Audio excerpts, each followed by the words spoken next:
Good evening. It is 7:10 on January 21st, 2021. I call to order the regular monthly meeting of the Board of Trustees. Thank you all for being here with us, and thank you for joining us online as well.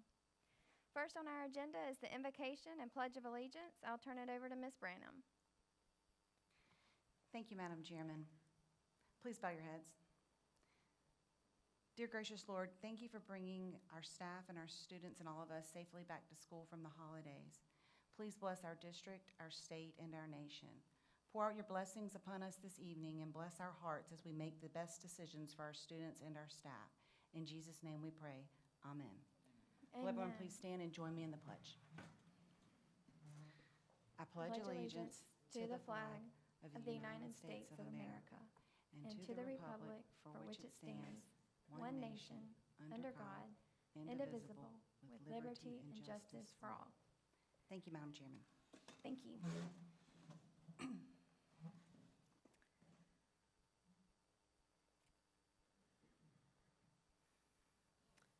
Next item is the consent agenda. With no objections, the consent agenda stands approved as presented with removing items C and H. Next up is report on honors and accomplishments of students and staff. Dr. Wade. Thank you, Madam Chair. As everyone knows, that we are in the middle of School Board Recognition Month, and I think as all board members here know, sometimes it's a wonderful and enlightening job, and at other times it can be, quite a frustrating one. But I think as we can see from what's on the tables to the side of us here, that we have a lot of appreciative schools for everything that you are doing for Lexington too, and undoubtedly will continue to do so. So happy Recognition Month.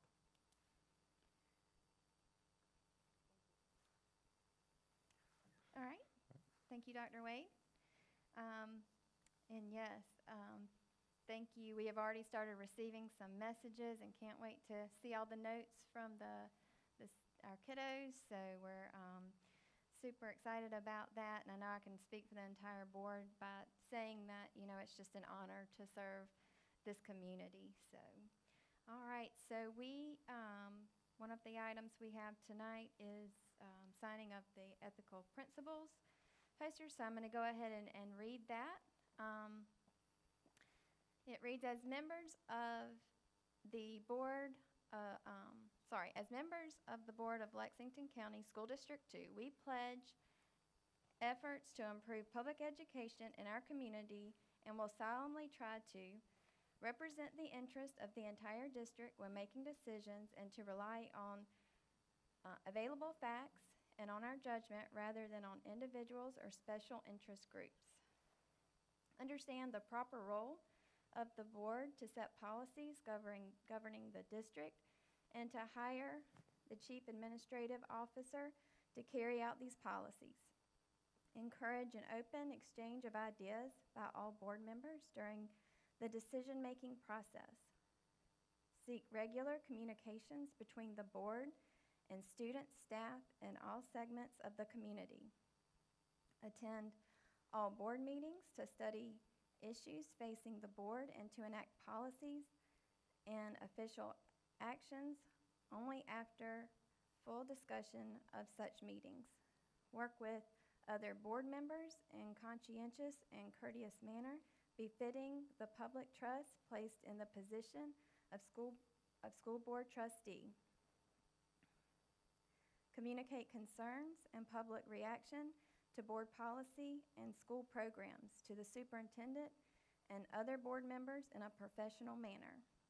Support employment of the persons best qualified for staff positions and to ensure a regular and impartial evaluation of all staff. Avoid conflicts of interest and to refrain from using our board positions for personal or partisan gain. Encourage recognition of the achievements of students and staff and of the involvement of community residents.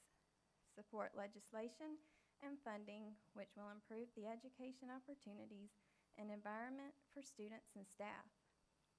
Take no individual action which would compromise the integrity of the board or administration and to respect the confidentiality of information that is privileged under the Freedom of Information Act.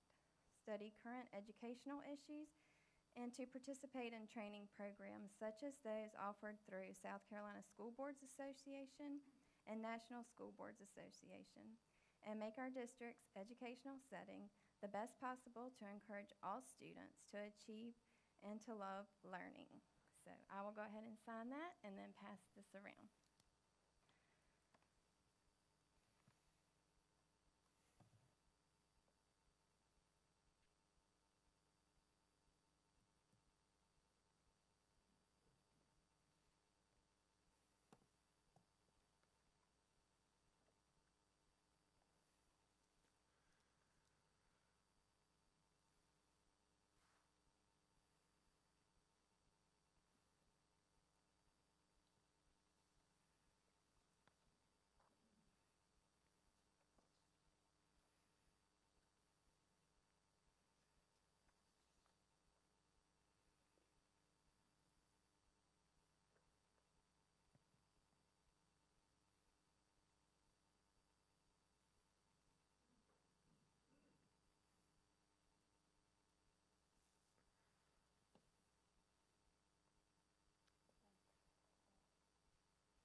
All right, we will move to item 5, which is unfinished business.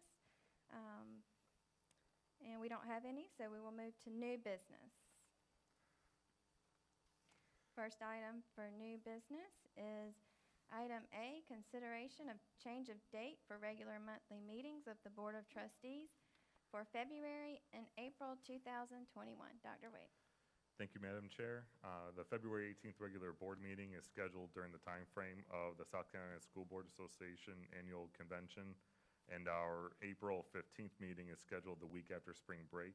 So what we are suggesting is that we recommend that the board approve rescheduling the February meeting from the 18th to the 25th and rescheduling the April meeting from the 15th to the 22nd. All right, do we have a motion? Madam Chairman, I make a motion to approve administration's recommendation that the board approve rescheduling the February meeting from February 18th to the 25th and rescheduling the April meeting from April 15th to April 22nd. All right, we have a motion by Ms. Branham. Do we have a second? Second. Second by Ms. Wooten. Any discussions? Being none, all those in favor signify by saying aye. Opposed? Motion carried. All right, item B is leadership development opportunity. Dr. Wade.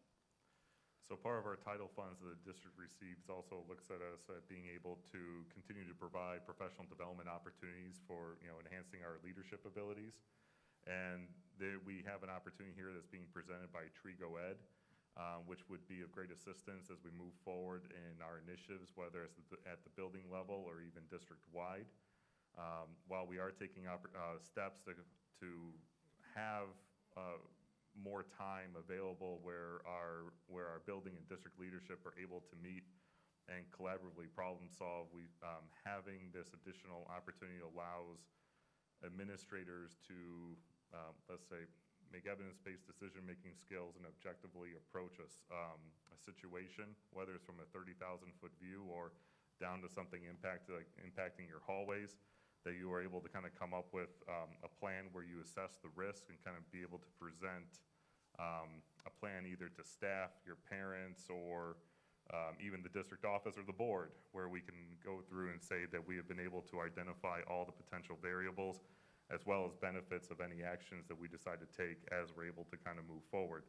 And what's also a benefit to Trigo Ed as well is that they do offer coaching for each of the respective buildings and departments. So in addition to what these opportunities are, We have experienced administrators from Trigo Ed who will be able to visit our respective sites and work with our building teams as well, so they can actually address more localized issues. And that's something that kind of maintains a relationship that's between the coach as well as the building team. It's something that is not like an accountability mechanism. All this is actually a resource to assist us in being able to move forward.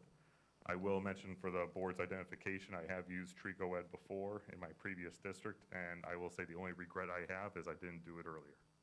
And it significantly assisted in us being able to have common language and common expectations and be able to objectively and transparently present the process to how decisions were made to all of our stakeholders. Madam Chairman, I make a motion that the Board of Trustees approve the professional development opportunity as presented. All right, we have a motion by Ms. Wooten. Do we have a second? A second. Second by Mr. Bray. Any discussion? Yes, ma'am. Dr. Way, you said you've been trained by this Trigo? Yes. When I went online to do a little bit of more Yeah. reading on this, we realized once you've been trained, you also can do the training yourself. So can you not train our district in this Trigo system? Or is it that much more involved? No, it is much more involved. I will admit, though, I did try and do like a crash course with it with some of our district office people when we were assessing social emotional learning. Worked out relatively well, but there's different levels that kind of go into that. I'm not at that level quite yet, because then they also offer a train the trainer from how I understand it, and I could be wrong, it could always follow up, but the way I understand it, there's like a follow-up that allows me then to kind of take a different group and then work from there. I could always go back and look. Okay, so I think you've already been talking about contract workers. There's a sample in here. The cost is going to be $32,000 or in addition, or more than that? It's $32,000 for this training and coaching that's being provided. And we also threw in the estimated travel expenses that would come with it as well, so that would be all together. Thank you. All right, anyone else? Dr. Wade, administrators, so that would include, how big of a group, how large a group? We're talking about all building assistant principals, principals, AAs, and all district office administration. So I want to make sure all of us are on the same page, having the same exposure.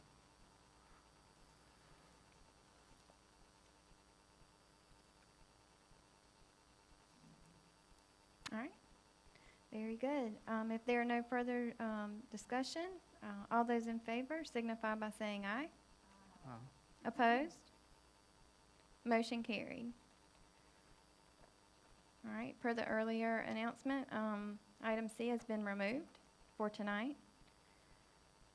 So we can move to item D, which is presentation of financial and procurement audit results for fiscal year ended June 30th, 2020. Ms. Ross.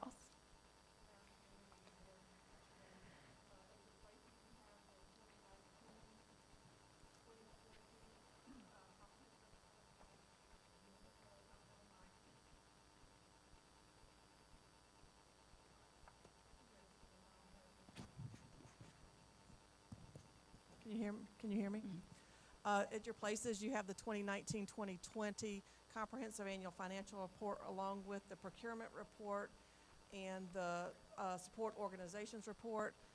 In addition to that, you have the presentation that Green Finney will be making tonight. We have with us Ms. Emily Sobchak, who was our partner with the audit, and she would like to make the presentation for you. Thank you.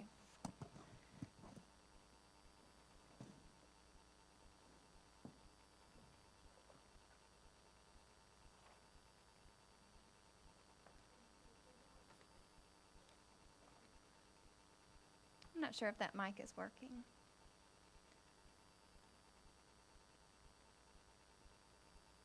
I think it's on now. Yeah.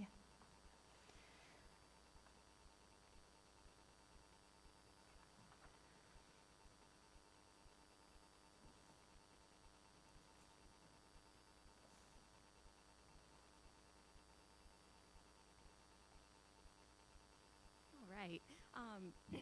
So good evening.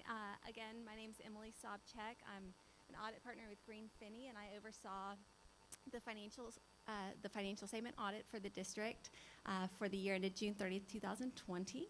And so I'll be going through those results this evening.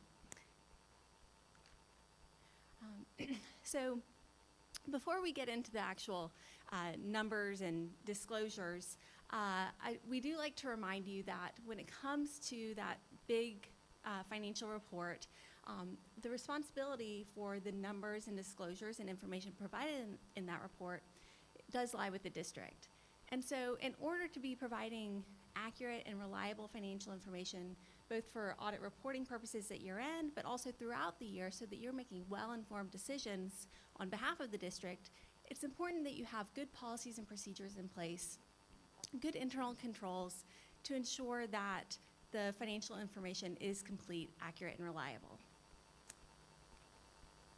Now then, our responsibility as your auditor is to audit the financial information provided and issue an opinion based on our audit. We did issue an unmodified opinion this year. That's the best opinion that you can receive, and that opinion provides reasonable assurance that the financial statements are materially correct. So it's important to remember that a financial statement audit does not involve us looking at every single transaction that occurred during the year. We're using some professional judgment in determining what procedures we perform, what transactions we review. So now we'll look at your financial results. Your general fund had an increase in fund balance of $1.2 million, bringing total fund balance to $12.8 million as of June 30th. Included in that $12.8 million is a small amount, about $430,000, that's classified as non-spendable. That relates to prepaid assets and inventory, so essentially amounts that have already been spent. You also have assigned fund balance of $1.3 million. That represents the board's commitment for pay raises in fiscal 2021. And then you are left with unassigned fund balance, so the amount that's available for future operations of $11.1 million. Looking at that unassigned fund balance, when it compares to your operating expenditures, you've got about 13% of your operating expenditures in your unassigned fund balance. So about a month and a half of expenditures in fund balance, which is a healthy place to be. The one kind of general benchmark that is provided comes from the Government Finance Officers Association, and they say that you should aim for about 2 months of operating expenditures in your fund balance. But I would note that that is a very generic recommendation for all local government entities. So for cities, counties, school districts, they say ballpark 2 months. The state requires that you maintain at least 1 month, or about 8% of your operating expenditures in your fund balance. And so, as you can see, you are well within compliance of that requirement. When we look at fund balance, there are a number of reasons why it is important to maintain a healthy fund balance. One important reason is that we are measuring fund balance as of June 30th, but one of your significant revenue sources, your property tax revenues, do not come in cyclically through the year. So at June 30th, you're looking at about 6 months before those property tax revenues start coming in again. And so that's one way that fund balance allows you to meet your cash flow needs for the remainder of the calendar year without having to issue significant short-term financing.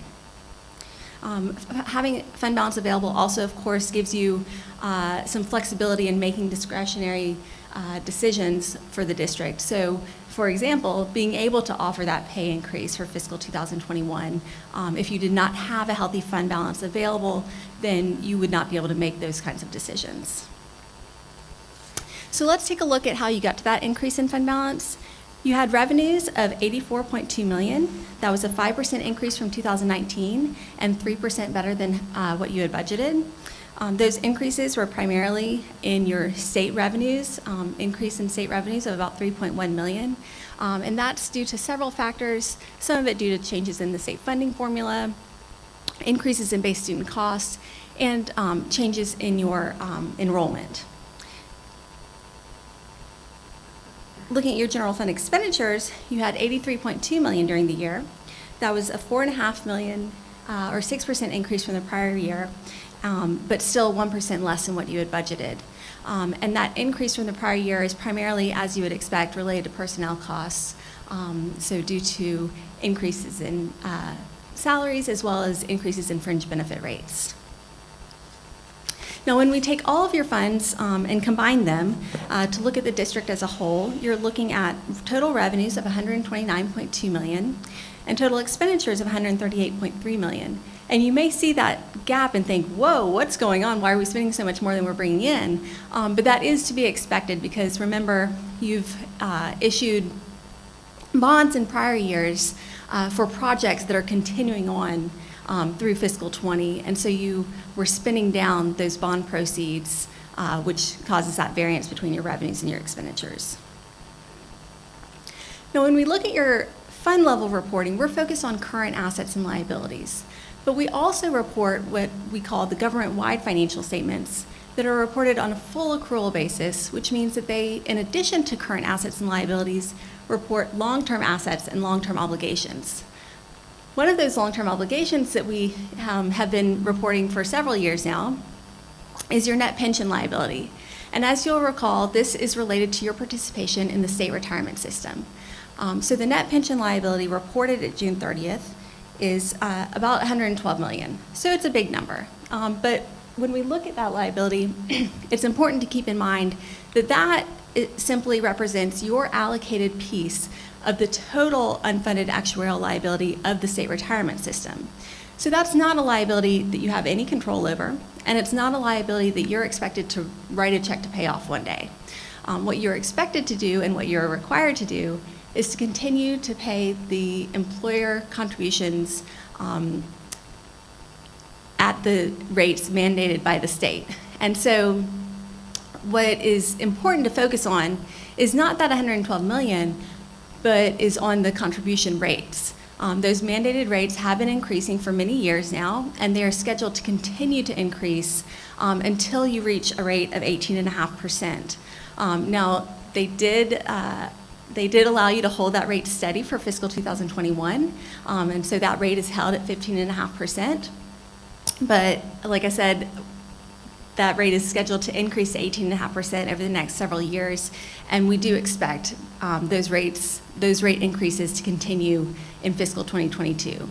And so those rate increases, of course, have a significant impact on your operating budget. As a school district, the bulk of your expenditures are in personnel costs, and so it's important to keep those future increases in mind when you're looking at your budget to consider not only the effect that it will have on the next year, but on several years down the road. Similar to the net pension liability is the net OPEB liability. This liability relates to your participation in the state's retiree health care plan. And just like the pension liability, this is a liability that you have no control over, and it's simply your allocated piece of the unfunded actuarial liability for the state plan. And so, again, it's a significant number, $93 million, but what you are required to do is continue to pay those mandated rates. And so for fiscal 2020, that rate was 6.25%. Again, that rate held steady for fiscal 2021, but I would anticipate future rate increases in that area as well. Now we'll look at your long-term assets, your capital assets. Total capital assets were $304 million as of June 30th. That was an increase of $12.2 million during the year. As you have, you continue to have significant construction and ongoing capital projects, as well as some significant land purchases during the year. And those additions were offset by your depreciation expense. Looking at your more traditional long-term obligations, you have total long-term obligations outstanding of $257 million at June 30th. That was a decrease from the prior year as you had no new issuances during the year, but you continued with your scheduled principal payments to pay down the outstanding debt. We always like to keep you aware of future accounting and auditing changes. We had expected to implement GASB number 84 for fiscal 2020. However, like so many things, due to the pandemic, that was deferred to fiscal 2021. And so As you may recall from us talking about it in the past, that is the standard that will require your pupil activity funds to no longer be reported as an agency fund, but rather to be reported like your other governmental funds. That will simply be a reporting change, no change to the way that those funds are handled on a day-to-day basis, but that change will be coming for fiscal 2021. There is also an upcoming change to the way that leases are reported. Again, that was supposed to be implemented in fiscal 2021, but that was also deferred, so that will be deferred to fiscal 2022. And if that's going to have any significant changes on your report, then we'll make sure to make you aware of that next year. So because you do receive federal awards in excess of the required threshold of $750,000, we perform a single audit every year. That's an additional audit that focuses on compliance with the federal award requirements. This year we looked at the IDEA cluster, and I'm pleased to say we have no findings, no material weaknesses or significant deficiencies to disclose related to that compliance audit. We also have no findings on the financial statement audit. So that's really a reflection on management, on all of the hard work that Marty and Travis and their team put in day to day throughout the year in making sure that things are being done the way that they're supposed to, and that your financial records are being well maintained. We do always, as we're going through the audit, if we identify minor things, then we mention those to them. But again, nothing of significance that needed to be reported in the management letter this year either. So great job to you and all of your staff. We really appreciate working with y'all, and we appreciate having the opportunity to continue to do that. At this time, I'm happy to answer any questions that y'all might have.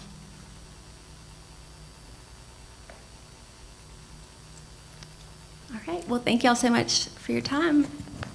Thank you, Emily. I would like to echo Emily. I would not be able to do any of this without Travis and my staff, so I give the kudos to them. They do hard work every day, and we are very fortunate to have the great financial condition that we have right now, so thank you. Thanks. All right, Thank very you. good. Thank you both. We appreciate that, and we will receive this report as information only. All right, next item is consideration of first and second reading of revisions of policy BE, school board meetings. Ms. Chiava. Madam Chair, members of the board, Dr. Wade, I actually have 3 policies for you to look at tonight, the first being policy BE. And there are some minor revisions for accuracy on this that we're recommending. That would be to add the month of July as a month that we do not typically have board meetings, a time change for the meeting start to 7 p.m. instead of 7:30, and the additional location with the District Education Center of the Innovation Center. You, Madam Chairman, I'd like to make a motion to approve the first and second reading to revisions of policy BE school board meetings to reflect the changes to the meeting start times, the exemption of a monthly meeting in July, and the locations for monthly meetings. okay, we have a motion by Ms. Branham. Do we have a second? Sorry. Hello, I'm sorry. It keeps going in and out. Second by Ms. Wooten. Any discussions? Being none, all those in favor signify by saying aye. Opposed? Motion carried. And without objection, I believe we can combine F and G. It's the consideration of first and second reading of revisions of policy AR-GBAA-R, sexual harassment and retaliation staff, and consideration of first and second reading of revisions of policy JIAA-R, sexual harassment and retaliation students. Yes, thanks. They're easy to combine. They mirror each other. As you just mentioned, one for staff, one for students. In GBAAR, you'll recall we made a lot of changes in the fall to Title IX to align with the new regulations, federal regulations for that. And so part of that was designating district staff who would handle particular roles in the investigative process of a complaint. And tonight, we would like to recommend updating 2 roles in this first policy for staff to designate a new Title IX coordinator for staff complaints and a new person by title who would handle the role of decision maker. And in the JIAAR, that would be for the staff complaints, as those same 2 positions, a new Title IX coordinator for student complaints and a new decision maker by title for those staff complaints as well. Okay, thank you. Do we have a motion? Madam Chairman, I would make a motion that we accept administration's recommendation and consider first and second reading of revisions to board policy ARGBAA-R regarding staff, as well as policy IIAA-R regarding students. All right, we have a motion. Do we have a second? Second. Second by Mr. Bray. Any discussions? Madam Chairman, correction on the second policy is JIAA. Okay, for the thank you for the record. correction. JIAA-R. I accept that as a friendly amendment. My old eyes, I didn't want to put on my reading glasses. All right. Any other discussion? Your mic died. Being none, all those in favor signify by saying aye. Aye. Opposed? Motion carried. Thank you. Thank you. All right, just as we...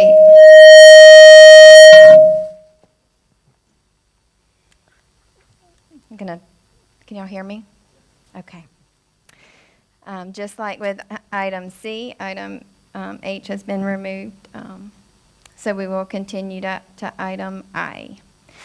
Consideration of Performing Arts Center Design Development Plans. Mr. Eisenhower. Madam Chair, members of the board, Dr. Wade, we have with us tonight from Jumper Carter Cease, Mr. Todd Cease, and from Thompson Turner Construction, Mr. Hal Turner. And while they're coming up to make the presentation, I think Todd's going to do some background work on the new Performing Arts Center that we visited actually Wednesday. And we had 4 board members to go. And I will say we had some other board members to go on a visit prior to that.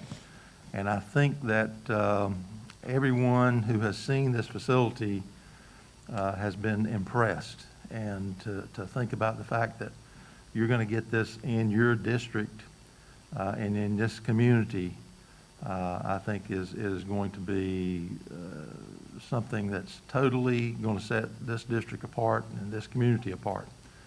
So with that said, Todd, how about take us through and give us some background information? All right, absolutely. Thank you, Mr. Eisenhower. Madam Chair, members of the board, Dr. Wade, thank you for this opportunity to give you an update on the Performing Arts Center at Lexington 2. And before I get started, I too would like to express our appreciation for all of the work that you guys do, being members of the school board. I know firsthand, my dad served on the board, and it's a tremendous dedication that you guys have for the betterment of the students of our community. So thank you for what you do for the students in Lexington 2.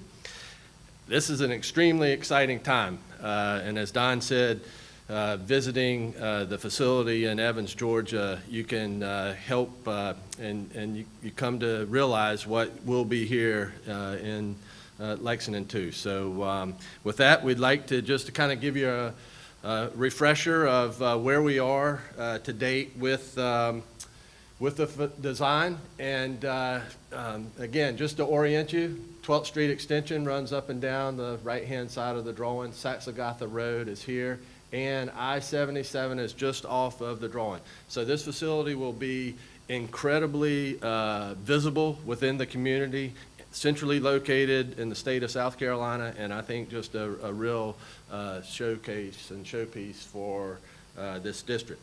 We've planned the site so that parking wraps around the building. It's oriented toward the intersection. We have even planned for some part of the property to be used for future use as the district sees necessary. So trying to take advantage of the full entire piece of property. There are approximately 700 parking spaces surrounding the building. The Fine Arts Center is located here, plaza out front. Again, multiple entrances into the facility, and then the district office would be located in this area. And again, this is just a large-scale floor plan of the Fine Arts Center, a 2,000-seat auditorium, a really large lobby space that will accommodate 2,000 people coming to shows, but also other events that could be housed that the district would like to host in the community. And then approximately 30,000 square feet of district office space, two-story district office space. Our staff and design teams work closely with Don, Dr. Wade, and all of the folks here in Lexington too to really make a very efficient sort of layout for the district office space, and all of the various different departments and heads are kind of located in the district office as well. I mentioned that the 2,000-seat auditorium house is located here. The stage is very similar and comparable to what some of you guys have seen at in Evans, Georgia. It's a full working stage, and again, it will accommodate all of the high school musicals, theaters, various different road shows, or anything really that the district sees that they would like to be able to be accommodated in this facility. And there's also, as part of an alternate plan and as funds are available, flexible multi-use type spaces that could be used for instruction or meetings, or really anything that the district sees necessary to house in those locations. It's multi-layered, so there will be multiple balconies within the auditorium house, and again, even with all of the appropriate and associated restrooms and support type spaces for each of those seating levels. We anticipate that the building being very substantial, but using brick and steel and glass in an innovative sort of way, but something that's in keeping with this 12th Street corridor, and much like the facility that we're in today, where it's sort of the combination of traditional and innovative sort of feel. And this is the secondary entrance to the auditorium, but the main entrance to the district office. And again, just a really exciting facility. This will give you an idea of the complexity of this facility. So you can see from the orchestra level, the stage is over on the left, the first balcony and second balcony, and all of the associated theatrical type equipment that'll be a part of this, this project.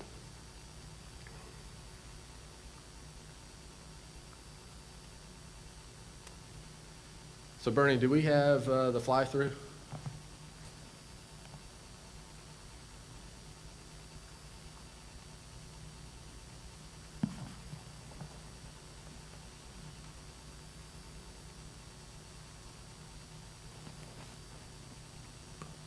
So kind of just starting out from the stage, working around the 2,000-seat house on 3 different levels.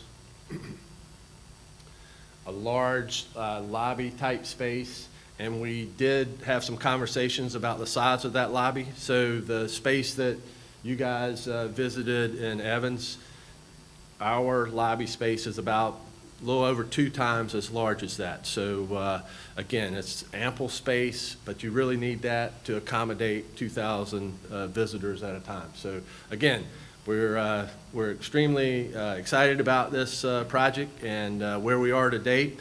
We will continue to develop the drawings depending on your actions today. I think Hal's got some good news to share with you, so I'll turn it over to Hal. Thank you, Todd. Thank you, Madam Chairman and Board and Administration, Dr. Wade. I'm happy to say that we continue to track along the same budgets that we did at your last meeting at schematics. I would love to say it's been easy to do that, but we've had many, many meetings with the consultants as well as the theatrical consultants, and we've worked closely to perform a lot of matrices. Jenny would have loved to have been here, but she's keeping her daughters tonight, but she and our staff have had a really good grip on it. We had some things that were going over. We worked diligently to get them back down, and we have a path forward to continue and maintain the budget. And, it is an extremely complex project, but we have been really diving in and looking at it and all the technical aspects. We truly believe, much like Todd, that this facility will surpass what you've seen as far as quality and service, and the durable exterior will be all brick and stone. I'm happy that we've been able to stay with that versus getting into stucco and things that'll cost you down the road to maintain. So tonight's good news, and we're looking forward to anticipating getting construction documents and taking bids. So thank you. So, Madam Chair, with that, we would like to recommend that you approve of the DD, design development stage of the plans, and allow this team to proceed with the construction documents, which will be the CD level. These guys, along with myself, will be happy to answer any questions that you might have. I think we first need to take a motion before discussion. Right. Madam Chairman, can you hear me? I plan to recuse myself from discussion and vote on this matter. I just ask that my written recusal be placed on the record and attached to the minutes, so I'm not planning to enter any discussion on this. Okay, thank you for that. Madam Chairman, I make a motion that we approve the administration's recommendation for the design development of the Performing Arts Center as presented. We have a motion by Ms. Wooten. Do we have a second? I'll second that. I heard Ms. Kessler, second by Ms. Kessler. Any discussions? I think it was a tie, but I heard Ms. Kessler. All right, well, very good. Thank you for that presentation. We enjoyed our visit this week. Madam Chair, Yeah. I was trying to Yeah, get the mic. I'm sorry. I'm sorry. No. No. I just had a question, and Don and I talked about this yesterday, but just to revisit the cost, the overall cost that we're looking at for the facility. Okay, for hard costs, our goal is to stay at or below $50 million. And then we have to pay the architect, and we have to pay third-party inspectors, and we have to have furniture and equipment. Oh, you for free.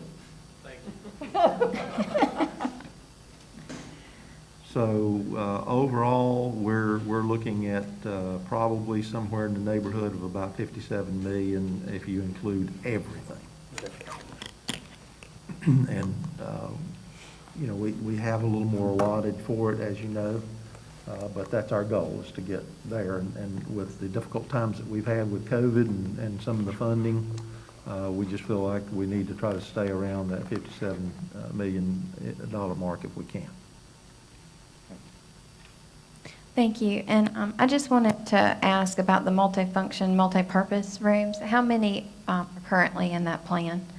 So they're actually the boardroom and then 3 additional flexible type meeting spaces, 2 of which are add-ons that would be added to the project if funding is available.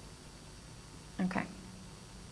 All right, thank you. Any other questions, Mr. Bray? After seeing Evans yesterday, or whatever day that was, one of the things that I noticed is how just huge the stage part of the building is from the outside. On our south elevation, or the I-77 elevation, do we have anything to break up that look so that it doesn't look massive from that side? Because I was looking at the first floor has just a little bit on that left wing or that south wing, Do we have an elevation that shows that? I didn't see one. So we do have an elevation that does show that. Todd? It's not in this presentation. Just come over to the mic if you Yeah. don't care. That's a great question. And as we continue to develop the drawings, we have elevations that indicate that side of the building, and we will include that at the next presentation. But you're exactly right. This is a large building. We're spending a lot of time figuring out how to break up that large mass. And much like, let's see, Bernie, can we go back to the presentation? Much like what we've done on the north elevation, we're going to do the same thing on the south elevation. And so there will be different entrances and different heights of walls and fenestration, so that, and you can, yeah, you can kind of see what's happening right here. And this is actually now a brick wall. So there's, we're very cognizant that that's a highly visible elevation, and want to make sure we address it appropriately. Yep, thank you. It's a great question. Very good. Anyone else? Okay, great. If there is no further discussion, we have a motion and a second. All those in favor signify by saying aye. Opposed? And recusal noted. Motion carried. Thank you very much. Have a great evening. Thank you. Thank you. Okay, item J is consideration of creating a committee for naming the Performing Arts Center. Madam Chair, one of the things that we obviously need to do sooner than later is that we need to put a name with this facility. And we've been working with a stakeholder group, which is a representative from each of the schools. We pulled that group together at the end of 2017, and we brought them back together again in, I think, January of 18 to get their feedback on this facility. We'd like to kind of recreate that committee again and use them for a lot of feedback and also marketing, to let people know what we're getting in this facility. But it would be, I think, very easy to use that same committee to help with naming this facility as well, if you would like to do that, rather than going out and naming multiple committees to do this. But no, we're amenable to whatever you guys would like to do on that. Okay, very good. Do we have a motion? Madam Chair, I move to accept the administration's recommendation to approve and create a naming committee for the Performing Arts Center. We have a motion by Mr. Brady. We have a second. Second by Ms. Castles. Any discussion? Quick question. So the people you would use, the people you already had formally had on the committee, and how were they chosen? Were they chosen by their building principals, or y'all picked them, or how were they chosen? It was a combination of, at the time, Marcella was in charge of instruction, and Marcella kind of helped us identify some of the people that were in more of a leadership position at each of the schools. We also used, I think, Carla Black and Jim Hinton, who were at the time were the Fine Arts, Performing Arts liaison for the district. And in this case, we've been talking to Dr. Brooks because we have several people that are no longer in our school district that were on that committee. So we'll go back and we'll look at doing that. We also have talked about adding a couple of administrators, and we felt like it would be good for the Saluda River administrator as well as the Busby Creative Arts Academy administrator to be involved in this committee and help to kind of lead us to where we need to be in the way of figuring out what equipment we need, how we can better utilize the facility, the marketing and all of that, and as well as naming. So we'll just go back to Dr. Brooks and Carla Black have already given us some additional names to replace those folks that were already there. And we're trying to make sure it's well balanced across the arts. My second comment is just, could we please try to include some of our teachers who are involved in actually teaching these classes and stuff like that? So, thank you. Madam Chair? Mm-hmm. Same thing. Do we have any external stakeholders in the committee at all?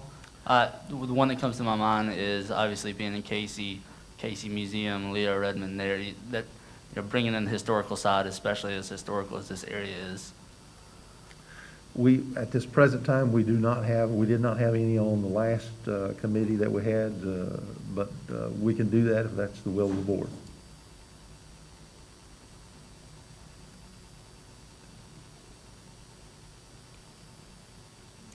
Any other discussion?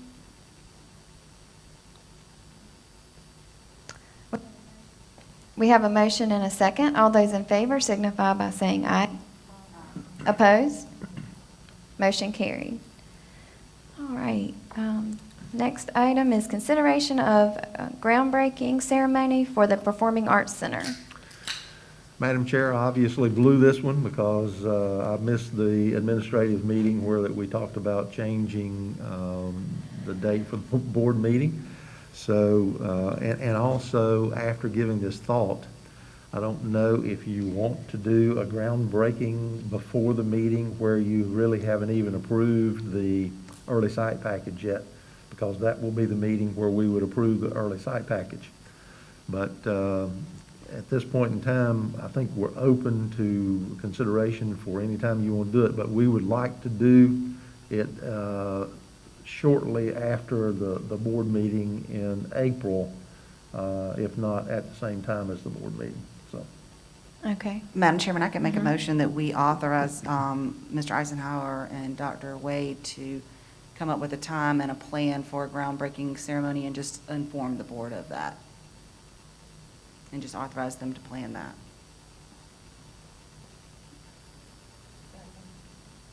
Okay. We have a motion and a second. Any further discussion? Okay. All those in favor signify by saying aye. Opposed? Motion carried. All right. I think we are moving to item L, which is consideration of washer and dryer for Airport High School athletics.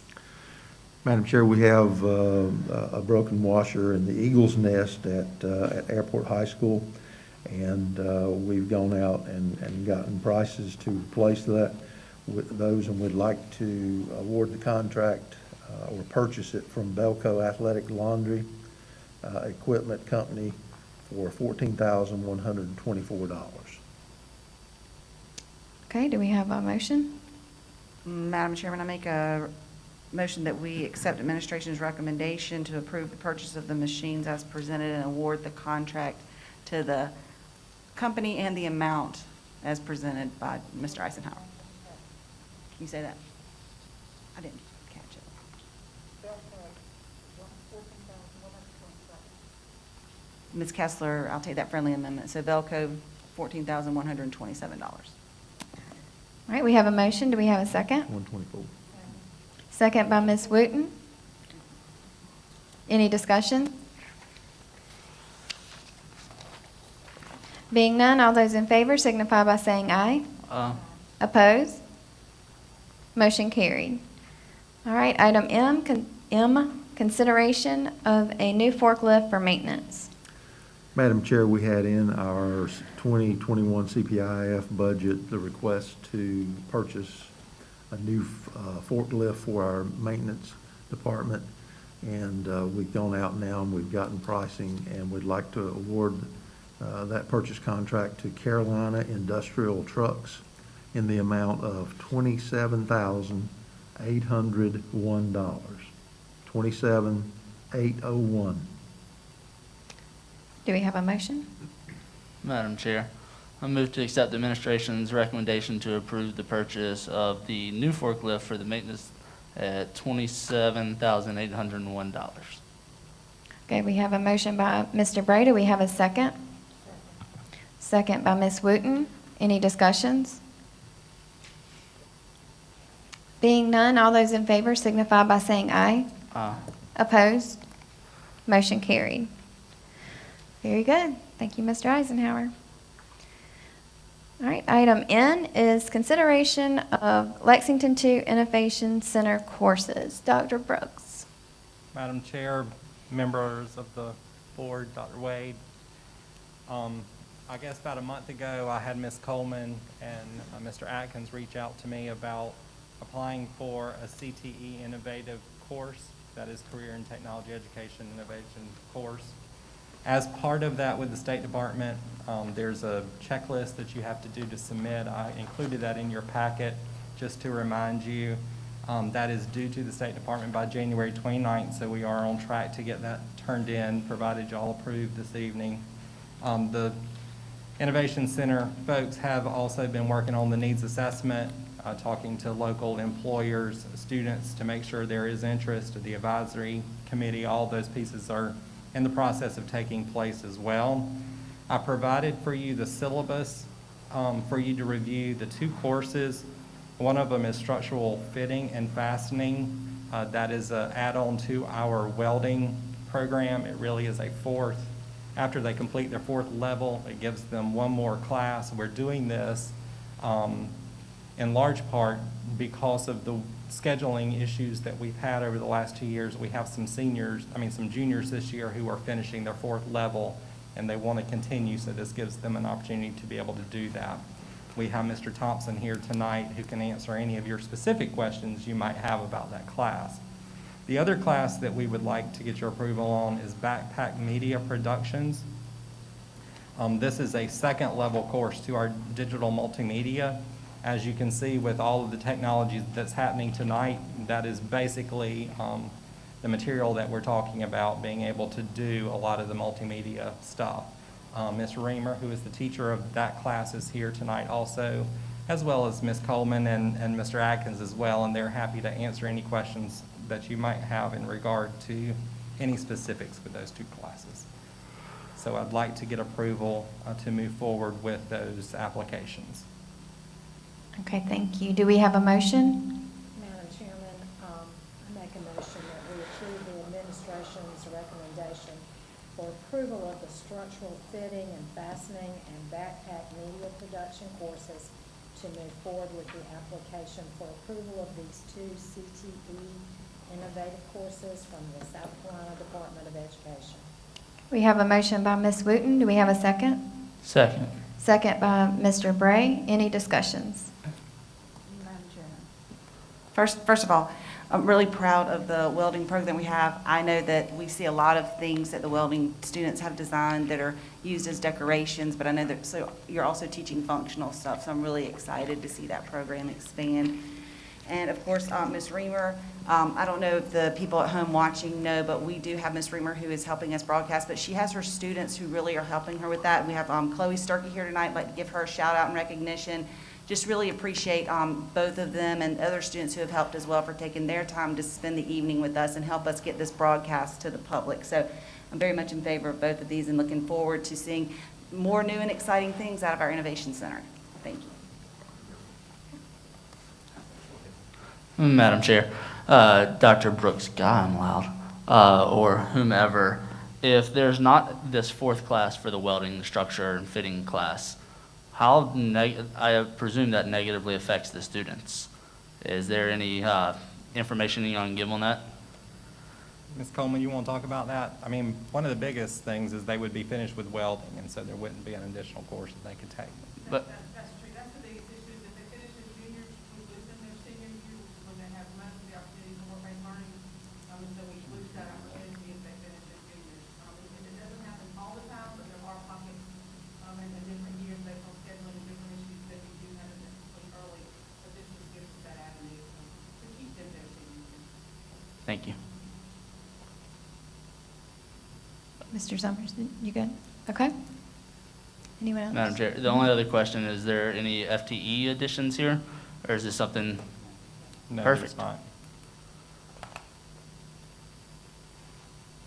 Okay.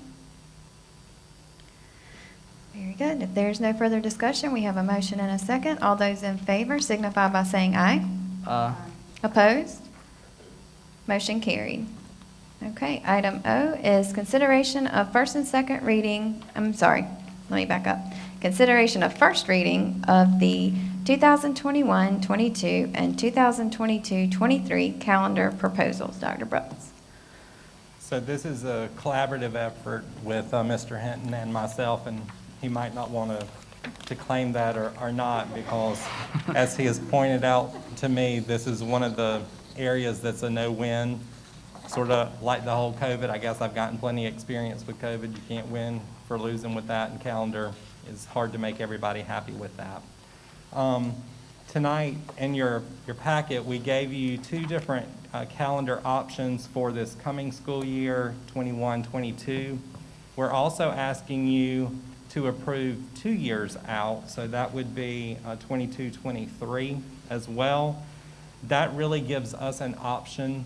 It makes it easier for us to do Power School, which is our student information system. It allows our high schools to begin scheduling. You may not realize this, but our guidance counselors in the high schools start working with rising seniors in November.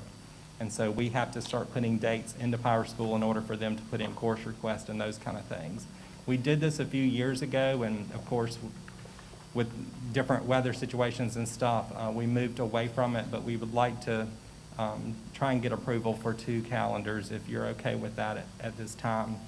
Looking at next year's calendar, just wanted to highlight some of the options. They're very similar to one another. The biggest difference is the February 18th. One of them has February 18th as an in-service day, I believe it is, and the other one does not have it. And then the other difference is spring break. Easter is on the 17th, and calendar A has spring break after Easter, and calendar B has it the week before Easter. On the next year's calendar, 22-23, in calendar A, first semester would end prior to winter holidays. That is something that we always like to try and accomplish, but we actually can make that happen with that calendar. And we also finish school a little bit earlier. That last date for kids would be May the 26th, with our staff finishing on the 31st. And then in calendar B, it starts a few days later. It's more like what we do now. The first semester would not end until the 12th of January, which is why you see some differences in what January looks like. So tonight I would ask that you approve first reading of these, and after tonight, if you approve or give us first reading, then we will send these calendars out to the employees to get their feedback, and then in February, as we've done in the past, we'll present those results to you and ask for second reading. Okay. Very good, thank you. Do we have a motion? Madam Chair, I move to accept the administration's recommendation of the first reading of both the 21-22 and the 22-23 calendars. All right, we have a motion by Mr. Bray. Do we have a second? Second by Ms. Wooten. Any discussions? Madam Chairman, I just wanted to point out, I think, Dr. Brooks, I don't know if you said this, but after we do this reading, you're going to provide these back to the schools for their input. Just want to make sure everybody knows we're still going to try to get schools' input on our final decision. And in the past, I mean, I think our staff knows that we really consider what they choose, so please answer that survey. Yes, we'll be doing that, and we'll present the results to you in February. Okay, thank you. Any other discussion? All right, we have a motion and a second. All those in favor signify by saying aye. Aye. Opposed? Motion carried. Now it is time to move to, let me just make sure I got that right. Yes. Nope. Now it is time to move to executive session. No. Oh, no. I'm sorry. Oh. Oh, here, yes, I'm very sorry. Yep, we will move to administrative divisional reports. First up, item A, COVID-19 update, Dr. Wade. Thank you, Madam Chair. As was communicated to the whole board back in December, that we'd be making sure that we have a COVID-19 update for all of our stakeholders moving forward. Obviously, in front of the board, I have a 2.5-page memo that I would like to brace everyone for, that I am going to read verbatim, and the reason why is because no one at home can actually see the report that you have. So I want to be sure that everyone understands that I'm reading exactly what's been provided to the board. So please bear with me and my voice.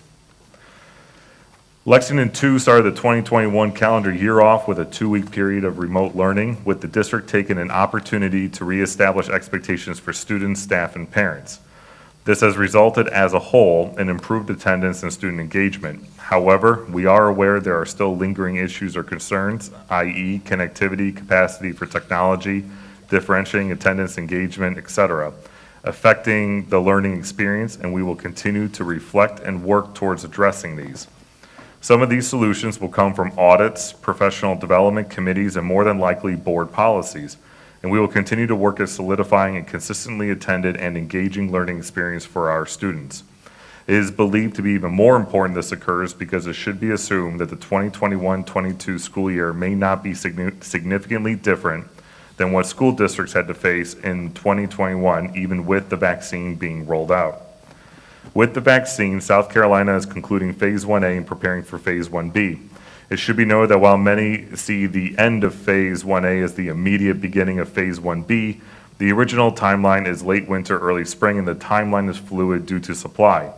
Phase 1B will see the vaccine available to educators and support staff, and positions could be prioritized by the South Carolina Department of Health and Environmental Control, or DHEC, based on the level of chronic exposure to students. For example, classroom teachers and assistants would be at the front of the line compared to the superintendent due to the differences in exposure. That was an actual example given. Hospitals have been tasked with facilitating the vaccination process, and the district will continue to work with the Lexington Medical Center to assist in having an opportunity for our employees to be vaccinated should they choose to. To elaborate upon the last sentence of the first paragraph, mitigation efforts, reporting, quarantining, and so on will more than likely have to remain in effect for the 2021-22 school year. There are 2 primary reasons to support this assumption. 1, the country will more than likely not reach the 70% threshold for herd immunity, and 2, a vaccinated person can still transmit the virus. Obviously, both of these reasons could potentially change based on increased turnout for and supply of the vaccine and new research and subsequent guidance. However, as of the writing of this report, it would be prudent of the district to plan for 2021-22 school year with the aforementioned assumptions in mind. Until herd immunity happens, the district will continue to emphasize mask wearing, social distancing to the greatest extent possible, and cleanliness. The district has trained its nurses to conduct rapid testing for symptomatic students, with parent permission, of course, and employees.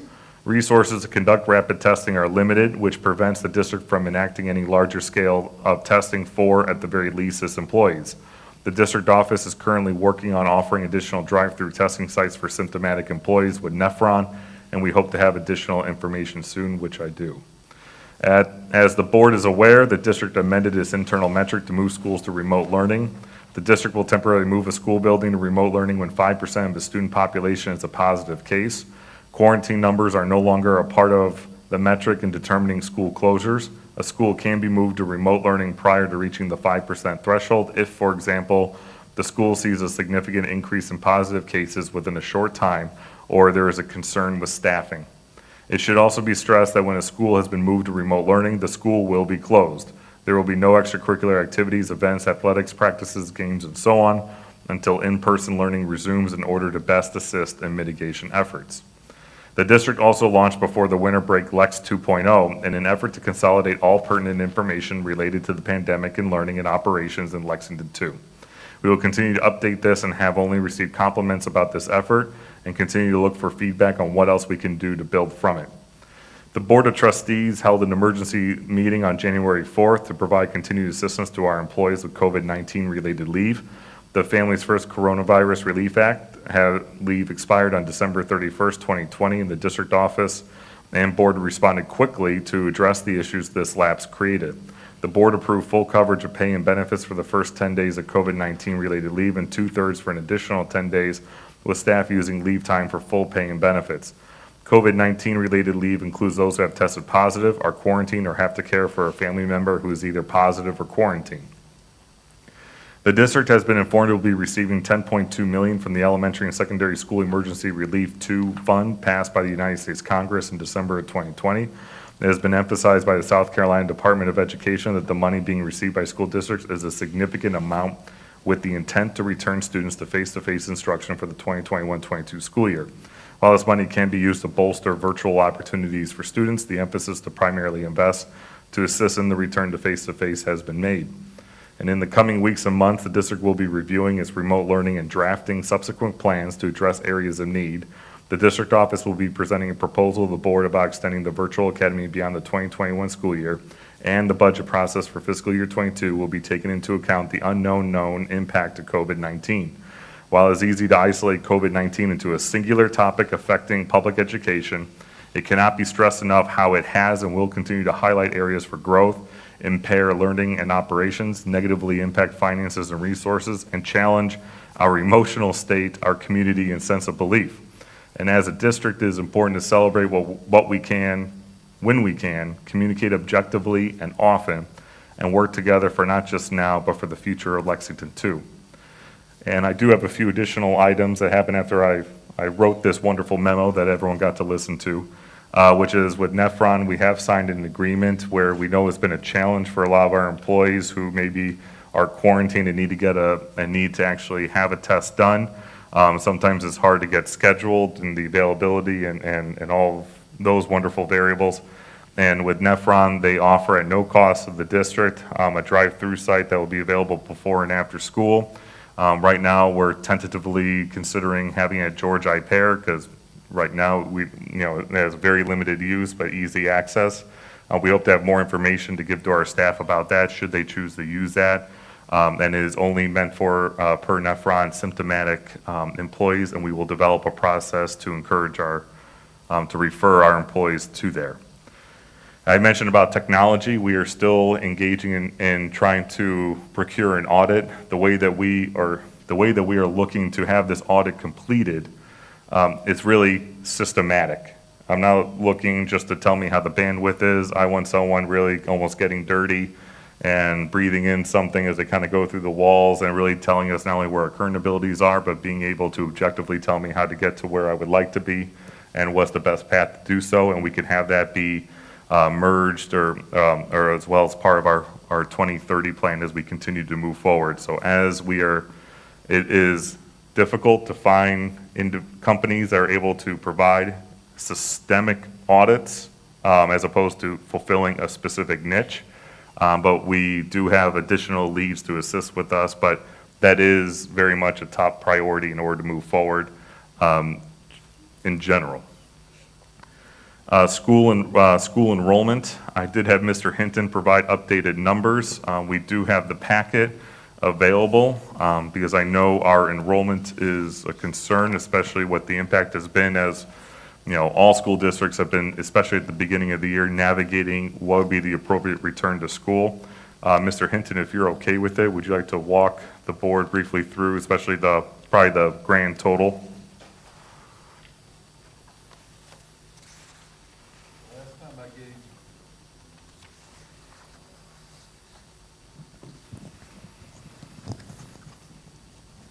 Am I on? Y'all hear me? Okay. Yes. The last time I provided the board numbers was end of October. This is a little positive. We have 91 more students than we had then, but you can still see we're behind. If you go down to the district totals, we did an enrollment check at January 23rd in 2020.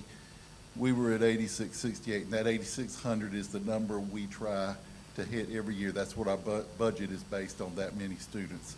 And you see we're still short at 8373. The 3 and 4K are not budgeted by the state. They have their own grant and the funds come through there. So per pupil expenditure comes from the K through 12 students. And you see we're down in both areas. We're about 295 short from 2020 to 2021. And you can see most of it's the elementary schools. Our high schools are on the plus side. 2 of our middle schools are on the plus side, and the numbers between Fulmer and Northside They were in the 50s minus, and they've come up right to they're almost, I see them, especially Northside, getting to the plus side. So it's in our elementary schools. So then I decided to break it down, and you can go school by school. And you can look at the grade levels and see where they're short from last year. Except for Casey Elementary, which has a +10 for kindergarten, everybody else is a little short in kindergarten. That's one of the significance there. You look at different grade levels and everything. As you come up and you look at the different ones, you can see that it's just sort of blended in everywhere. If you look at Riverbank, we've got a few less than we had last year. But kindergarten still, if you look, except for Casey, they're usually the biggest numbers.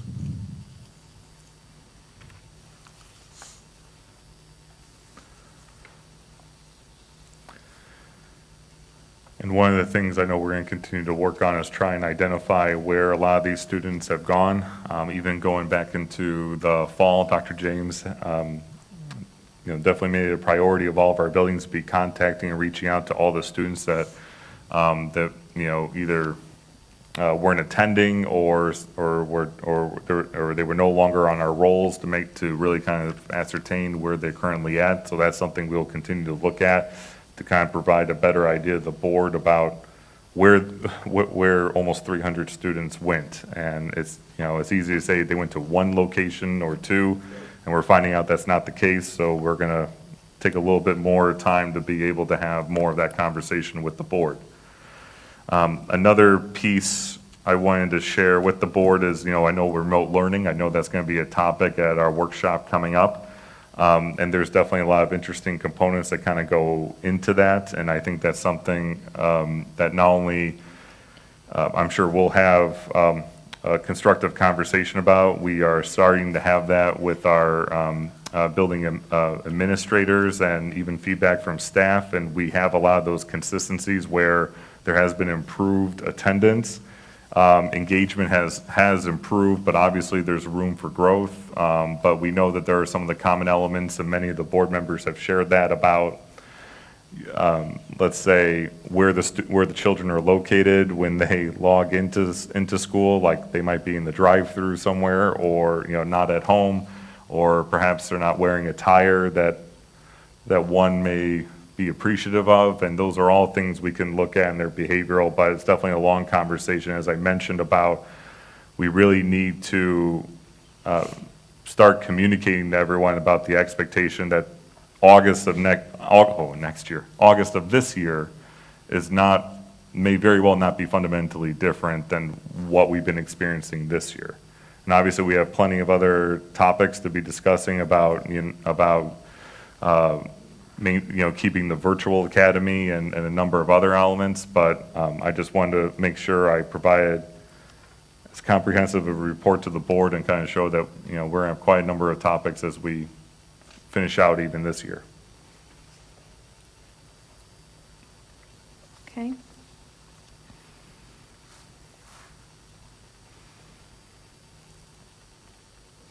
I have a question.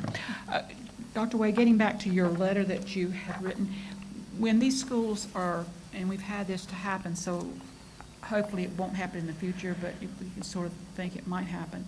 When a school closed down, can those employees at that school be sent and dispersed to the other schools so that they can maybe work with smaller groups and help the school students at other schools while their school is closed down? Well, they would still be doing remote learning, right? So are you? Well, I know some of them would, but I know from what happened to us when we did close down, we had a lot of teachers doing, and a lot of employees doing nothing, but basically dialoguing with one another.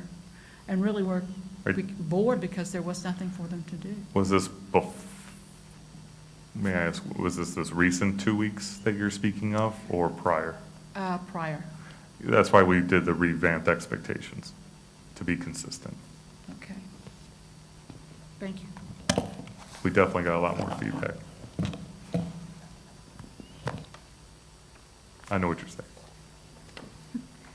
And Mr. Hinton and Dr. Wade, when you're tracking the students and checking out the losses and stuff, are y'all also tracking them by, like, cohort? Because I noticed, like, if something says, kindergarten's way down, but if you track last year's kindergarten to this year's first grade, as they're moving up, some of them actually gained, so we didn't actually, some of them maybe lose.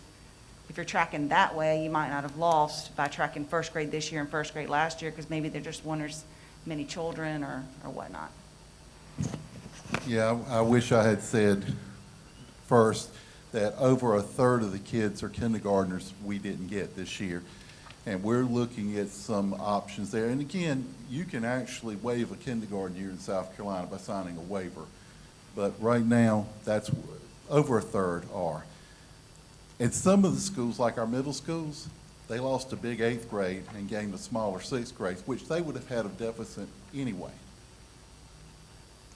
And you can see both of our high schools had a huge freshman class, which will help them throughout the 4 years. But most of the elementary are coming from those primary grades. And we see some of we can explain some of it, but we're still looking at other, and we got a homeschool report that will be coming in that we might can find out some of them, where they are. Okay. Chair.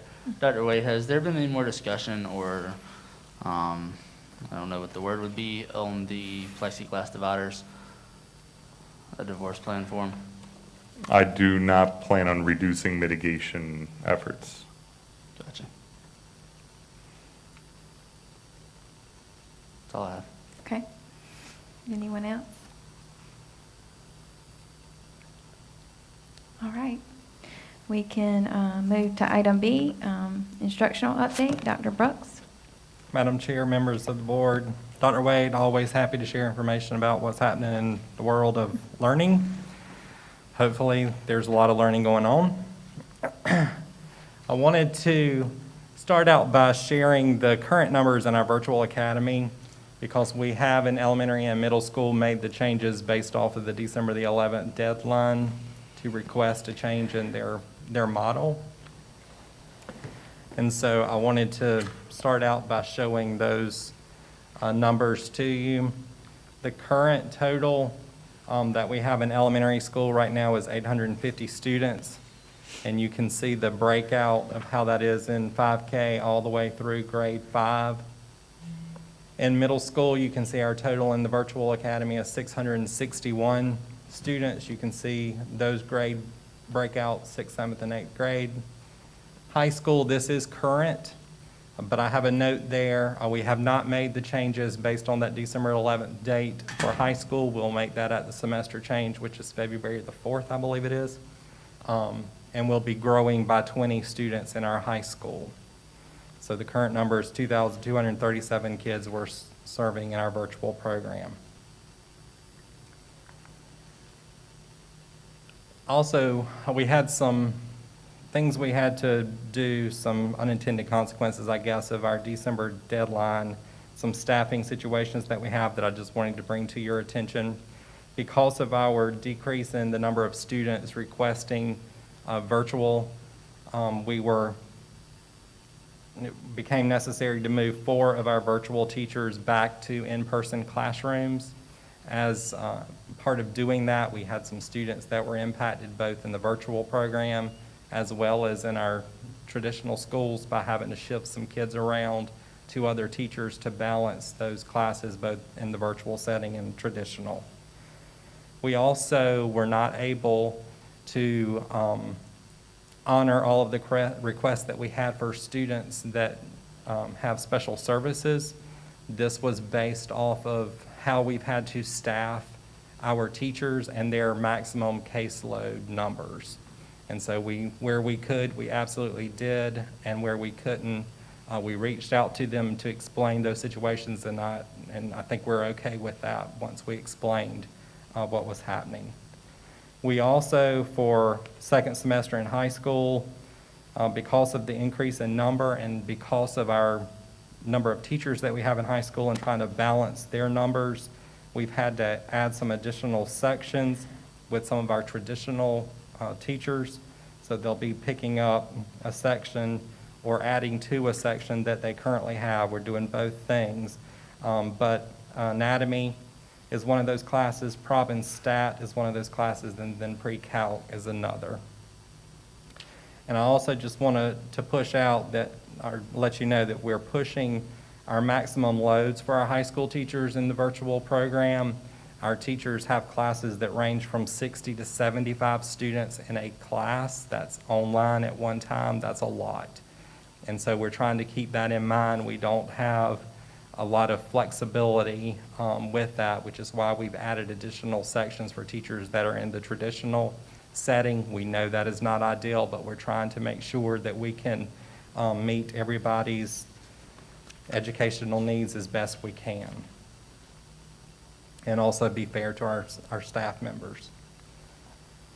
We have taught that our biggest issue in high school was the lack of elective courses, because again, in order to have teacher of records, teachers that are responsible for those classes from an accreditation standpoint, we would have to have those teachers at the home school teach the virtual. We have worked with both of our high schools in order to add some of those, so I'm excited to share those with you. At Airport and BC, you can see those. They've both added physical education. Airport has two, but it's important to note that one of those serves our special needs population at both high schools. Just like this current semester, we have a teacher at Airport that is serving both of our students in that program with a music class for that credit. They've also both been able to pick up a music appreciation section for virtual students. Airport has fundamentals of computing.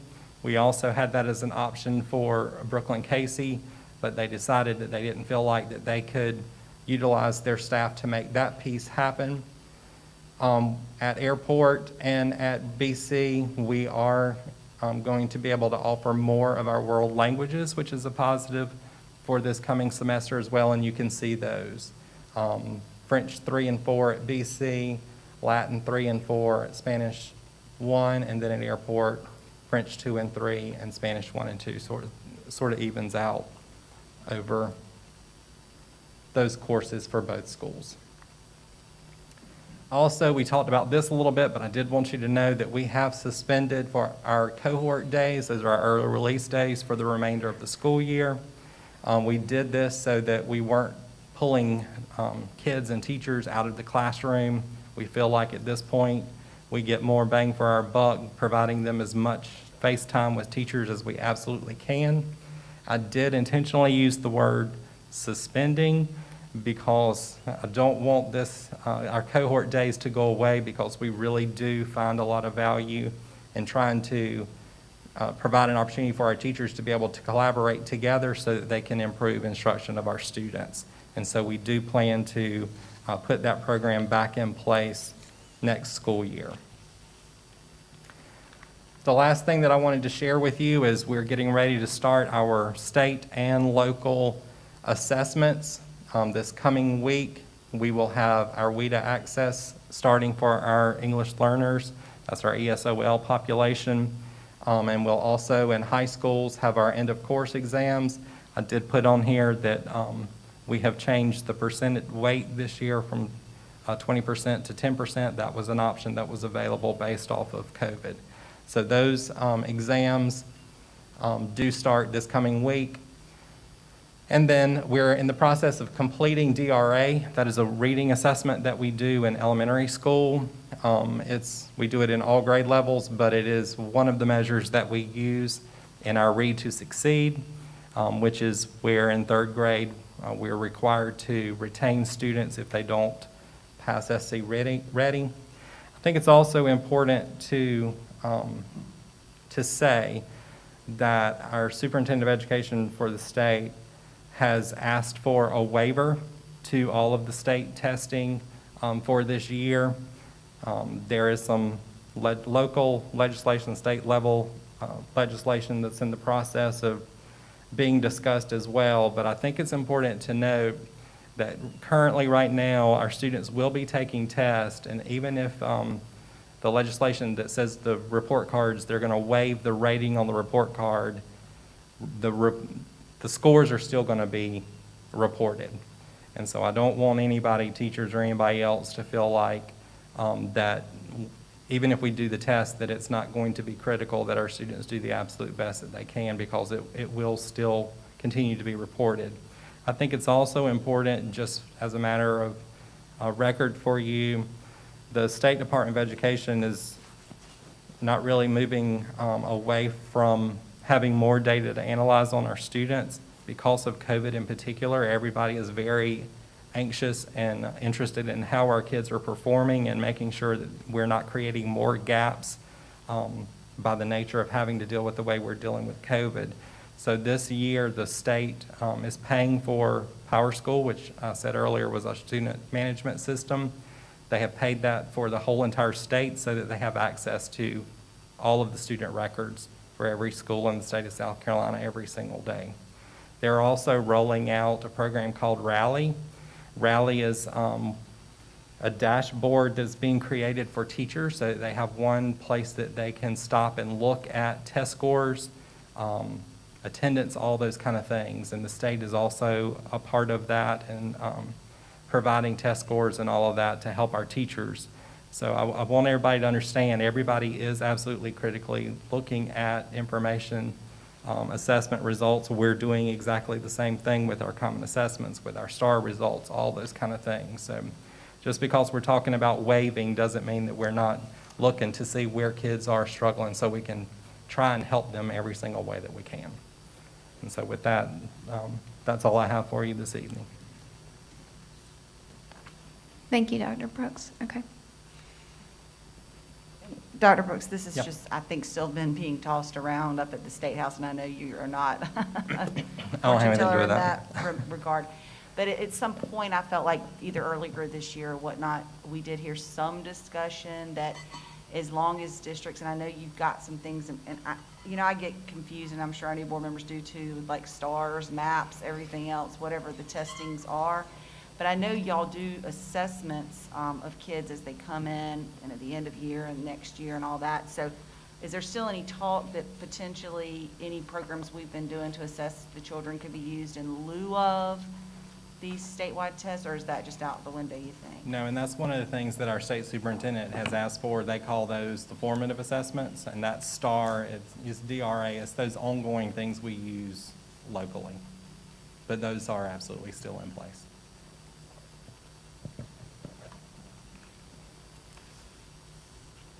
Okay. Anybody else? All right. Thank you, Dr. Brooks. And we will move to finance, the monthly financial reports and the 2021-22 budget calendar. Ms. Ross. Madam Chair, members of the board, you have in front of you your financial reports for the month ending December 31st, 2020. Your expenditure report is the first one that you have. One thing I want you to keep in mind when you're looking at the numbers for 2020, when Ms. Sobczak was presenting, she talked about the pay increases. Remember, that was the one-time bonus that you all approved that was paid out prior to Thanksgiving. So when you're looking at our expenditures being at 43%, that would include that one-time bonus that went out and some PD that was paid for last summer out of the general fund. So it looks like our expenditures are higher than last year, but we had things in this year's expenditures that were not part of last year. So I think as far as if you're looking at comparing them together, we are under where we were last year, other than those two items. That's what's making the numbers higher. Does anyone have any questions regarding the expenditures to date?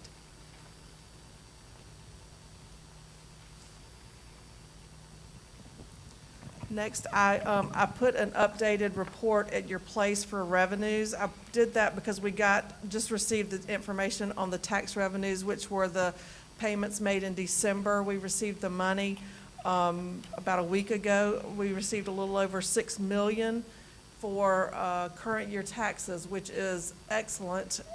We were a little concerned about collections. I'll know more where we are when I see what the collections are for January.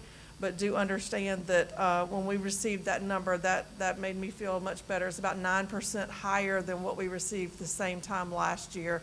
When we only had about a 6.5% increase in assessment, that's pretty good. So collections look like they are going to be strong. When Mr. Hinton was talking about the student enrollment decrease, I did want you to know, we did see the payments from the state. They were adjusted for the 45-day numbers, and when you look at the payments that we will receive between now and the end of the school year, it's about a $1.4 million difference than what we originally budgeted. It'll be less, $1.4 million, and that will account for the lower enrollment on the 45th day as compared to the 135th day last school year.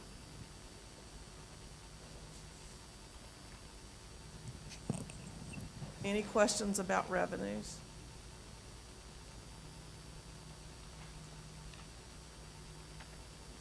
Your next report is your pupil activity funds. I think all the schools are doing very little with their, obviously, field trips and things like that for students. So you're not going to see a lot of changes in these funds month over month. And the last report would be your capital project commitments.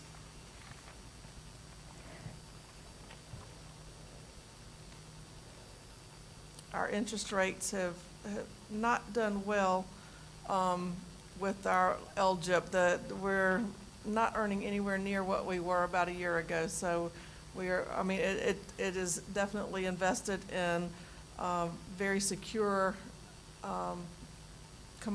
investments that the state treasurer manages. However, we're not getting anywhere near what we were getting. I did want to mention, Ms. Sobczak mentioned on the way out, included in your CAFR is the procurement audit and the support org audit. She did not mention those.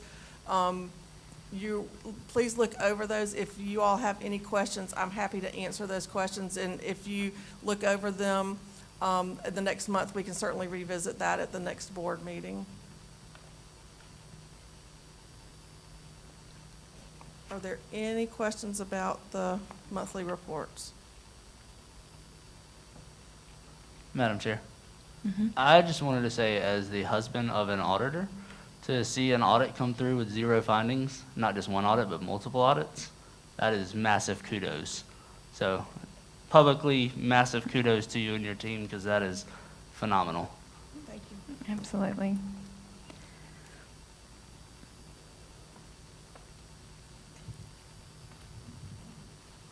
All right, without objection, any other questions? Okay, without objection, the monthly financial reports are accepted as presented. Next, you will see the budget calendar for the year 2021-2022. It will be very similar to what we have done in years past. Our first good budget numbers will be available that first week in March after House Ways and Means passes their budget, and the bill gets to sit on the desk. That first week in March is when we get really our first look at estimates. You saw from the governor's budget, he has not recommended increase in base student cost, but he did recommend that they do unfreeze the step and give the step for next year. If we did that, it would be approximately a 4% increase.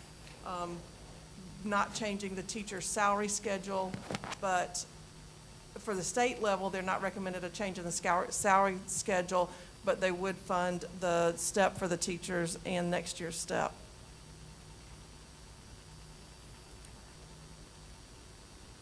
Any questions regarding the budget calendar? We will start meeting with principals and directors. Next week, we're doing a combined meeting this year with HR and budget being discussed. So they will talk with Dr. Cooper and her group about staffing, and immediately following that, we will meet with the principals and directors regarding budget needs and where their priorities are for the next school year.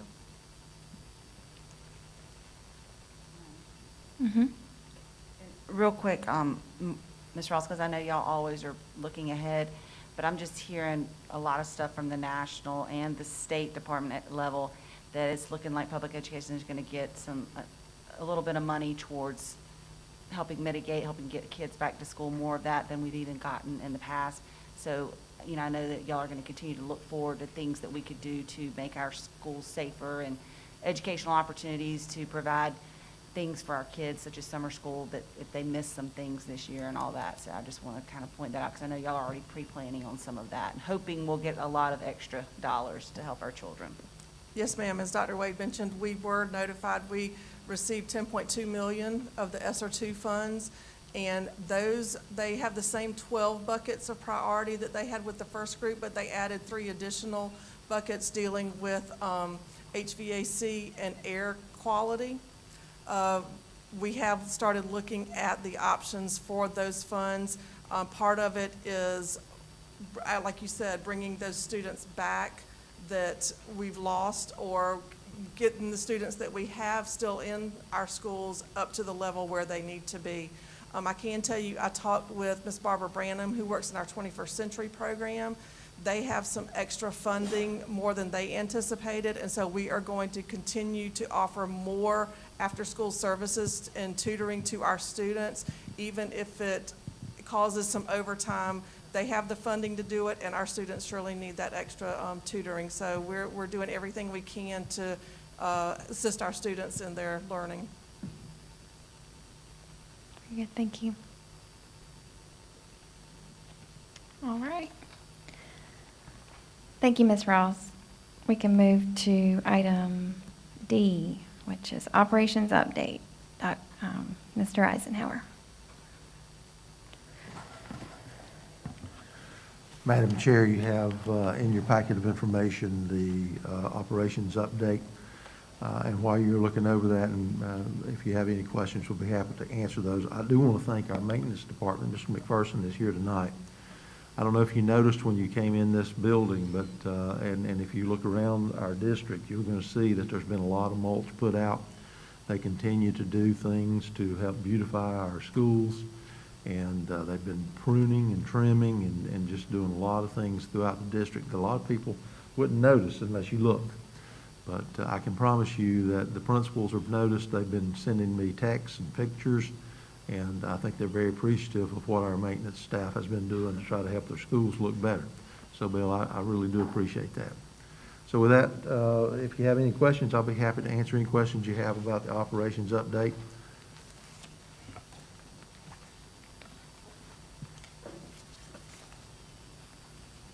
Thank you very much. All right, thank you. The property, and Don, you and I were talking before the meeting, but the Platte Springs property and the Henbit, it was awarded, I'm sorry, yeah, the Platte Springs property for the asbestos abatement, and the contract was awarded, so that then, once that's done, then the property or the house will be taken down. Yes, we're in the process there. The contractor's in the process of getting permits and all that, and they've been marking utilities. In fact, we're doing that today out at Henbit, today and yesterday. So once the permits have been approved, then they will start with one house or the other. And we also have out at the Platte Springs property, we've got work going on with the Army Corps of Engineers, and we're just doing some further evaluation of that property to make sure that we can do what we want to do down the road. Right. And another thing, just for the record, being a neighbor of the Platte Springs property, growing up in the church next door, I would like to see us, once that's cleared or the house is taken down, that we would clean up along the roadway, keep that more presentable for Springdale and for the school district, once the house is taken down. Duly noted, and I'm sure maintenance will put that on their list of things to maintain on a regular basis. Very good. Anybody else? Thank you, Mr. Eisenhower. We can move to item E, recruiting campaign 2021-22. Dr. Cooper. Yes, ma'am. Thank you, Madam Chair, members of the board, and Dr. Wade. Tonight, we have Kevin Smoke. He's beaming in from a distance. You can't see him, but he's here. We thought it would be a good opportunity for us to give you a bird's eye view, particularly our newer board members, of just an overall review of our recruiting plan this year, particularly in the age of the pandemic. You may not realize we publish an annual recruiting plan every year, which is comprised of a comprehensive report of our goals, our objectives, our initiatives, our strategies, the performance goals that are outlined in the strategic plan, et cetera, that relate to administrator quality and teacher quality and employment district-wide. Now we are going to share with you some of those objectives, and we would like for you to have an understanding of what the recruiting plan will look like, as how different it will be this year than in years past. We also want to show you that we are globally committed to recruit, retain, and develop the very best educators. We are truly without walls, and we are truly globally competitive. So Kevin, can you hear me? I can. Can you hear me? Absolutely. You can have it. Thank you. Thank you, Madam Chair, members of the board, Dr. Wade. Thank you for this opportunity for me to briefly share with you the 2021 Lexington 2 recruitment campaign. Here you can see an overview of the recruitment campaign for this year. And our focus looks very similar to previous years. However, we are approaching recruiting during a pandemic, which brings both challenges as well as opportunities to effectively recruit. My goal tonight is to leave you with an overview of how we can approach these challenges as well as exciting opportunities we have for recruiting.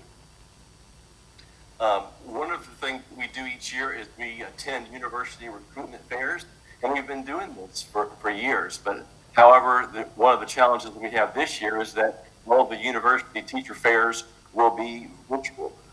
I actually had an opportunity last week to attend the first teacher fair at Columbia College via Zoom, and that went well. And I'm looking forward to attending Clemson, Winthrop, USC, Claflin, SC State, which will all be within the next 3 or 4 weeks, and then the statewide Teacher Expo in March 26th. So I'm looking forward to those. So my focus when I attend these recruitment fairs is to really provide information about Lexington 2, as well as provide opportunities of employment with Lexington 2. And I get to know who's interested in teaching in Lexington 2. It's a little different virtually, so there's some challenges with that. But I'm also going to be able to promote upcoming Lexington 2 teacher fairs, which I will share with you in just a moment. So online recruiting has been very important to Lexington 2, not just this year during a pandemic. We've been doing this for a while, but we think that this year online recruiting will be more important than ever. Our data indicates that most applicants hear about Lexington 2 through our website. So it's important that our applicants have an easy access to applications, vacancies, job fair opportunities.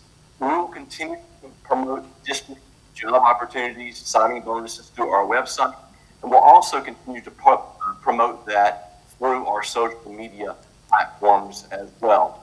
A school website, well, will promote our job fairs, and this year is going to be a little bit different with our teacher recruitment fairs.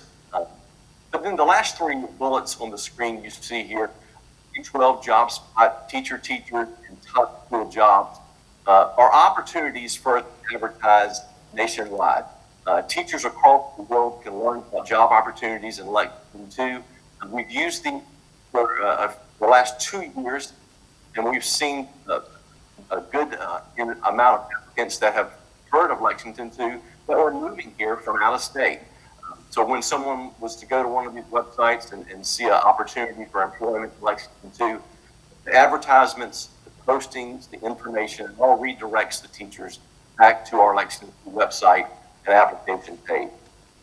Something new for us in 2021 is the teacher recruitment position. And this is something that we've added that, in the past, I've attended recruitment fairs at universities. I collect resumes, I get information potential candidates. And that may be a little bit different this year, a little bit more challenging this year. So think of teacher approved position as online recruitment, sign-in, or registry.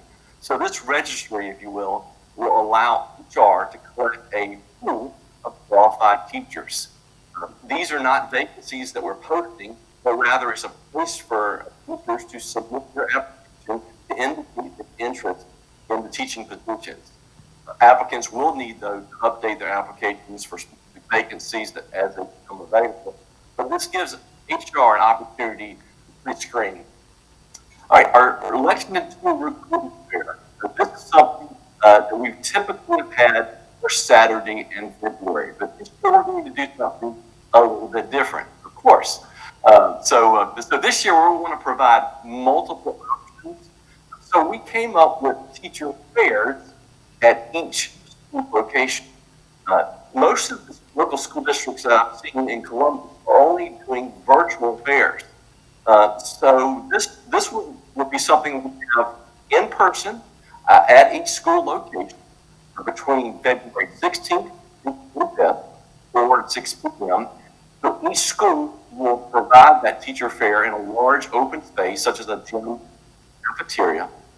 We shared this with the principals beforehand, and all of them, we had 100% support, and they all felt like a face-to-face opportunity to stay. It was best for them, the teachers, and we think by using safety protocols, we feel like we can provide a safe and effective teacher fair that will benefit candidates as well as Lexington. However, that option not only can teach individual recruitment fair schools, but we also are going to offer a virtual fair as well for those who may attend an in-person recruitment fair or if they prefer attending a virtual fair. So we will have an opportunity for folks to register and attend our Lexington 2 virtual teacher fair on March 2nd. Kevin, can I stop you there just 1 minute? The sound is breaking up. Next, I noticed that it is the schedule of our recruitment fair. If we can go to the next slide, please. There we go. So you'll see that on that schedule, there's 2 teacher fairs each day, one elementary, and the other will be the middle. And that is so there won't be a carryover in certification area. Potential teachers have the option to attend as many schools as they would like to. Candidates must register to attend, and of course, because of COVID protocol, we will not options like we have in the past. So registration is now available on our website, and we've been advertising that on social media site as well as billboards, which we'll talk about in a moment. HR will pre-screen all the folks who register, and we'll be able to provide a detailed Mr. Smoke, Mr. Smoke, it's to the president Mr. Smoke. prior to this event. Something that we haven't been able to do, and we feel like this will be the opportunity for us. So this new approach to recruitment fair will actually be an opportunity. So I think what we might do, I think due to our connection issues, Dr. Cooper, if you don't mind. Thank you.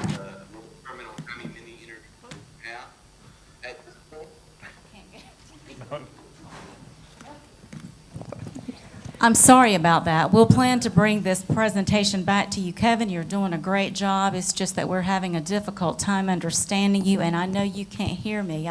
I'm sorry for that. So not to spoil the remainder of what we have to offer, if we'll just stop right here and we'll plan to bring it back next time if that's okay. But we are excited to tell you about how we are globally prepared and committed to recruit, retain, and develop the best employees.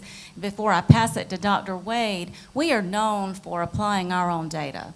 I'm not about the status quo, and we have moved forward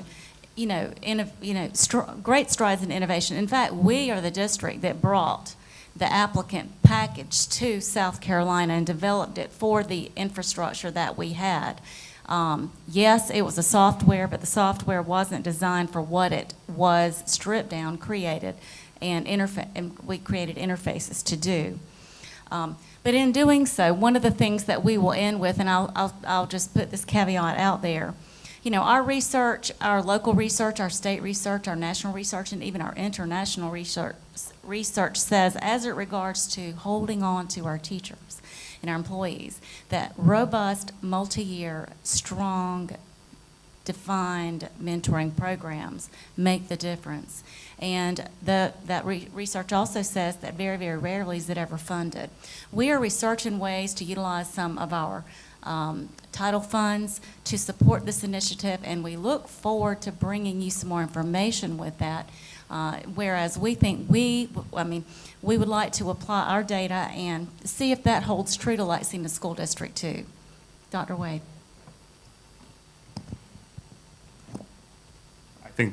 I think the one piece I really want to mention to the board, and the board's heard me kind of talk about this before, where what school districts are facing across the nation is not just about recruitment, but it's also about retention. And it's kind of forcing school districts across the nation to kind of rethink how you go about doing that. You know, is it something that's, I hate using the term merit pay because of what that's kind of brought in the media, but basically it's how do you acknowledge that sense of loyalty, of remaining within the school district, especially if you're performing at a certain set of expectations or criteria. I think public education is starting to kind of get almost, it looks almost unfamiliar, but it's familiar to the business world, and that's kind of where it's going. I mean, Dr. Cooper and I were just even having fascinating conversations about how, you know, right now there's a lot of demand and not a lot of supply. And that's kind of almost creating an unintentional revolving door. So it's forcing school districts to kind of reevaluate what can they do, even maybe it's beyond pay, but even we talked how there are ideas about even recruiting teachers and kind of a mix of recruiting and retaining a school district considering paying off student loan debt. I mean, there's a whole new world of considerations, and I'm not looking to get feedback or anything else. I'm just saying this to either look like a harbinger or a prophet that this is going to be a fun topic for us to be exploring, I would argue, in the near future. When I say near future, I mean 2021.